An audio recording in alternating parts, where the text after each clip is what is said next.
the course of the past several years, the requirements for sourcing with regards to identifying a new vendor have kind of stabilized around four key issues: price, quality, delivery, and social responsibility.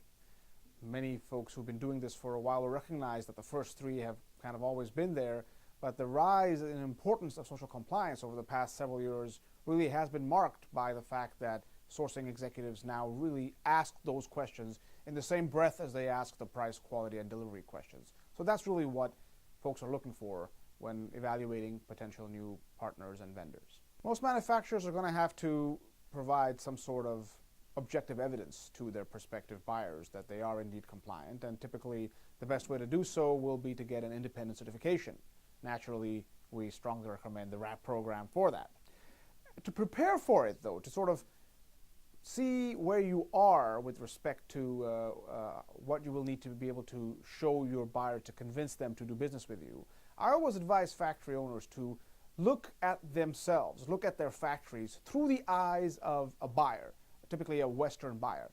Walk around your facility and ask yourself, if I were an American client or a European client walking around this factory and this is what I saw, how would I feel about it?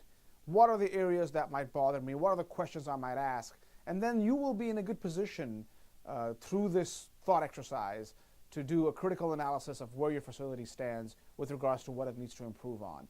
And once you're able to do those things, you can then seek WRAP certification, seek an independent, credible way to verify to your buyers that you are indeed meeting their requirements, and you'll be good to go. And that kind of self-assessment really is built into WRAP's process, because when you go through the self-assessment manual that we provide at no charge at all to any factory from our website, it will ask you, in addition to simply descriptive stuff of how you do things, it'll ask you in each case as a follow-up question, what objective evidence are you going to be able to show an auditor to prove that that is indeed how you do things? And that will be the test for whether or not you are indeed able to credibly prove, credibly verify to a potential buyer that you are indeed meeting those requirements. As African sourcing grows, one of the things that it's going to need to do is to compete with the current status quo, the traditional sourcing paradigm, which is still very Asia-focused.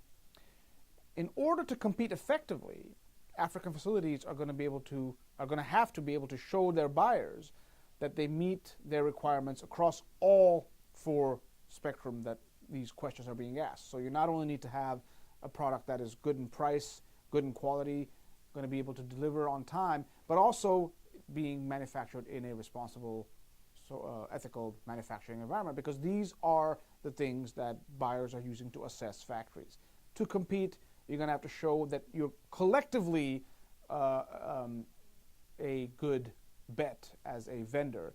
And so it becomes that much more important to compete as a unit across those four. So even if your price may not be quite as low as an Asian competitor's, or your delivery times because of the sort of logistical challenges in Africa are not quite as fast as some of your Asian counterparts, as a package, taking into account things like social responsibility, you are still a more competitive partner.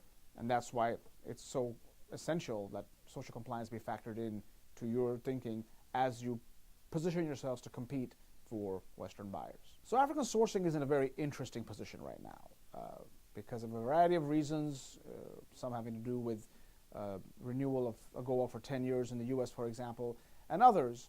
We are in a place where buyers are increasingly looking to Africa as a potential sourcing destination. Right now, that is something still in its nascent stages.